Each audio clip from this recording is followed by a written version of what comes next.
ये है नीलगिरी गांव, जहां हमारी कहानी का हीरो कल्याण रहता है।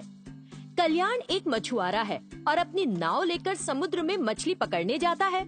ऐसे ही एक दिन कल्याण ने समुद्र में मछली पकड़ने के लिए अपना जाल डाल रखा था। अरे ये तो कुछ ज्यादा ही भारी है। कोई वेल फंस गई है क्या? उसे खींचने के चक्कर में वो अचानक समुद्र में गिर पड़ा। अरे बाप रे, मैं तो गिर ही पड़ा पानी में। कोई बड़ी मछली मुझे अपना खाना बना ले, इससे पहले मुझे यहाँ से निकलना होगा। ये सोचकर वो समुद्र में जल्दी जल्दी तैरने लगा। तभी एक मछली ने हमारे हीरो कल्याण को निगल लिया और वो उस मछली के पेट में पहुंच गया। हे भगवान, मेरा डर सच हो गया। लेकिन अब मैं क्या करूं? कुछ देर में ये मछली मुझे हजम कर लेगी। तभी उसे उस मछली के पेट के अंदर कई सारे सोने के सिक्के दिखे, जिसे देखकर वो हैरान हो गया और सोचने लगा, हे भगवान, इतने सारे सोने के सिक्के! अगर ये मछली मेरे जाल में फंस जाती तो ये सिक्के मेरे होते और मेरा भाग्य चमक जाता। ये सोचते सोचते वो बेहोश हो गया। इस बीच एक दूसरे आदमी के जाल में ये बड़ी मछली फंस गई, जिसने हमारी कहानी के हीरो कल्याण को निगल लिया था। वो दूसरा मछुआरा, जो जरा बेवकूफ सा था, मछली को अपने घर ले गया। उस मछली को काटते समय उसके पेट के अंदर उसे सोने के वो ढेर सारे सिक्के मिले, जो कल्याण ने भी देखे थे। ये मछली तो एक जादुई मछली लगती है। तभी तो एक इंसान ने इसके पेट में जन्म लिया है। ये मेरी भाषा समझेगा। इसी बीच कल्याण को होश आ गया और वो उठ खड़ा हुआ। कल्याण को देखकर उस मछुआरे ने उससे पूछा, अरे जल आदमी, क्या तुम्हें मेरी बात समझ में आ रही है? अरे मैं जल आदमी नहीं, बल्कि तुम्हारे जैसा एक आम आदमी हूँ। और उसने उसे सारी घटना सुनाई। ये सुनकर वो व्यक्ति हैरान हो गया और बोला, ठीक है, मैंने अपने जाल को समुद्र में फेंका और इस मछली को पकड़ा है। और तो और मैंने तुम्हारी जान भी बचाई है, इसलिए ये सारे सोने के सिक्के मेरे होंगे। कुछ तो भी, वे सोने के सिक्के सबसे पहले किसने देखे थे? मैंने जान की बाजी लगाई है। जान की बाजी? अच्छा तो फिर चलो सोने के सिक्कों को समुद्र में वापस फेंक देते हैं। फिर जान की बाजी लगाकर जो उन सोने के सिक्कों को निकालेगा, उनका उन पर हक होगा। क्या उल जलूल बक रहे हो? कितनी डुबकियां लगवाओगे यार खारे पानी में? हानि तो फिर इस मछली से ही पूछो कि किसके हैं ये सोने के सिक्के। लो कर लो बात। भैया मंगल ग्रह से आए हो क्या? मरी हुई मछली से पूछोगे? ये तो मर गई है बेचारी, तो मछली को जिंदा करो और पूछो। हे भगवान, क्या अनाप शनाप बोले जा रहे हो अंकल? मैं क्या जादूगर हूँ? मुझे ये सब नहीं पता भैया। जब तक मछली नहीं कहेगी, मैं तुमको ये सोने के सिक्के नहीं लेने दूंगा। वो मछुआरा अपनी बात पर अड़ा रहा। अरे यार, तुम एक बार मेरी बात सुनोगे? बोलो, क्या है वो बात? हम इन सोने के सिक्कों को आपस में बराबर बांट लेते हैं। ठीक रहेगा ना फिर? ठीक है, लेकिन बांटूंगा मैं। तुम बहुत शातिर आदमी लगते हो, क्या पता ज्यादा खुद रख लो। ठीक है मेरे बाप, बांटो, लेकिन जरा जल्दी बांटो। फिर उस मछुआरे ने उन सोने के सिक्कों को अपने और कल्याण के बीच बराबर बांटा। फिर दोनों सिक्के लेकर अपने अपने रास्ते पर चले गए।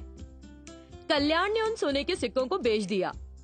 उसने बनाया एक अच्छा सा घर और एक हीरो की तरह ऐश आराम से रहने लगा।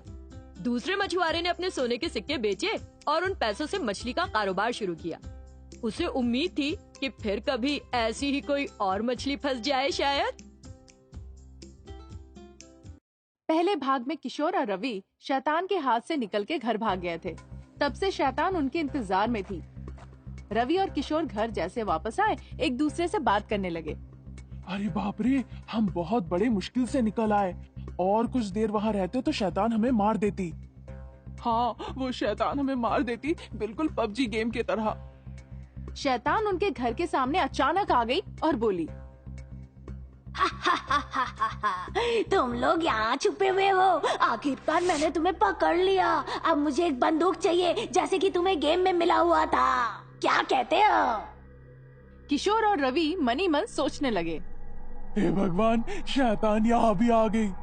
दोनों दोस्त काफी डर गए और शैतान से बोले, बंदूक तुम्हें क्यों चाहिए? क्या करना चाहती हो तुम उससे?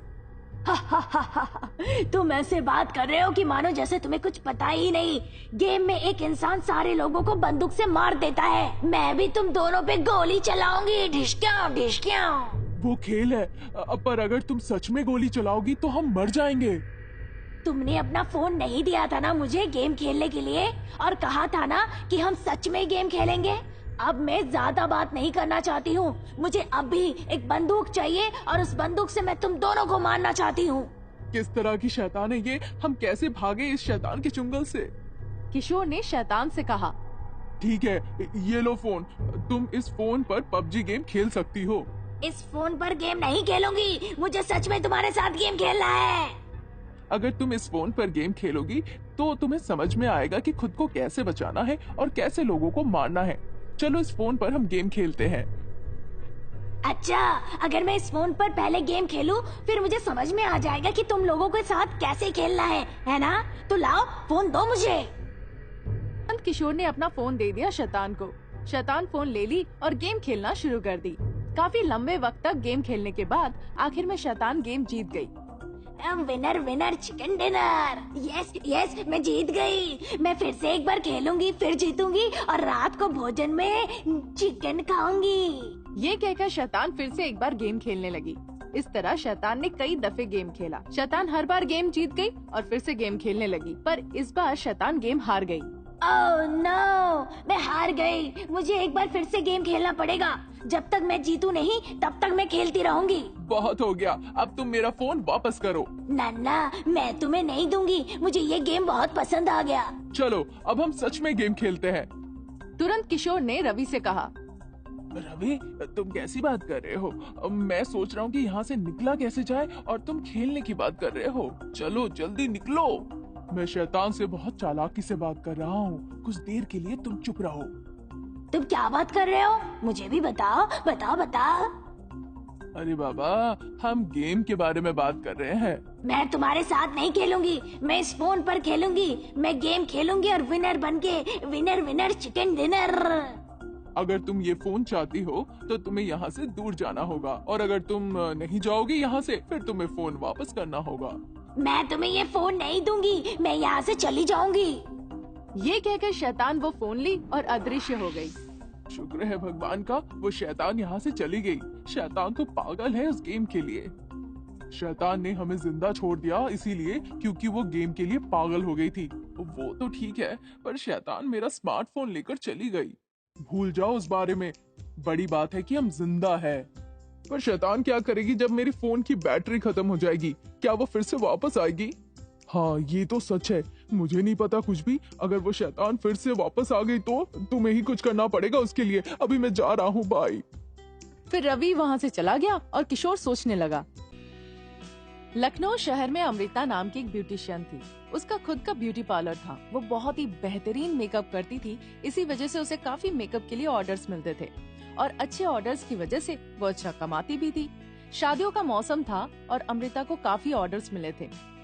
फिर वो सोच में पड़ गई और अपने पति रमन से कही, पता है जी, क्योंकि शादियों का मौसम चल रहा है, मुझे बहुत ऑर्डर्स आ रहे हैं, पर समझ नहीं आ रहा कि मैं कहाँ जाऊँ और किसे अटेंड करूँ। आज मेरे 2 ऑर्डर्स है, पर दोनों क्लाइंट मुझे एक ही वक्त बुला रहे हैं। फिर वो कुछ देर सोची और बोली उसे, ठीक है, मैं तुम्हें उस क्लाइंट के पास भेज देती हूँ, तुम वहाँ चले जाओ प्लीज। क्या? तुम मुझे क्यों भेजना चाह रही हो? इस बारे में मुझे कुछ भी नहीं आता। अरे बाबा, मैं हूँ ना तुम्हारे साथ। फोन अपने साथ रखो, एक के बाद एक स्टेप बताती रहूंगी, वही करना। शुरू में रमन ने ना कहा, पर बाद में थोड़ी देर सोचा। उसके बाद क्लाइंट के पास चला गया वो। फिर अमृता ने रमन को कॉल किया फोन पर और उसे बता रही थी कि मेकअप कैसे करना है। अचानक रमन का फोन बंद हो गया। फिर रमन सोचने लगा, हे भगवान, अब मैं क्या करूं?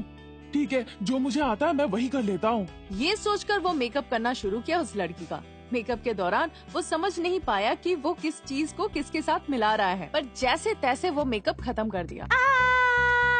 क्या हुआ मैडम? ये क्या किया तुमने? मेरा चेहरा एक तरफ काला और एक तरफ सफेद। तुम तो मेरे चेहरे को बदल के रख दिए हो। मैडम, अभी पूरी तरह से मेकअप खत्म नहीं हुआ है। कृपया बैठिए, मैं अभी पूरा कर देता हूँ। वो ठीक है बोलकर बैठ गई। फिर रमन सोचने लगा, अब मैं क्या करूं? मुझे कुछ समझ में भी नहीं आ रहा है। अभी मैं हेयर स्टाइल कर लेता हूँ, फिर मैं मेकअप करूंगा। ये सोचकर वो एक नए तरह का हेयर स्टाइल करने की कोशिश करने लगा, पर उसके बाल खड़े हो गए और वो बहुत अजीब दिखने लगी। वो जैसे अपनी आंखें खोलकर शीशे में देखी, क्या तुम सच में मेकअप मैन हो जिसे अमृता मैडम ने भेजा है? फिर तुम ऐसे क्यों कर रहे हो? ये शादी का वक्त है। देखो अब मैं तुम्हारे साथ क्या करती हूँ।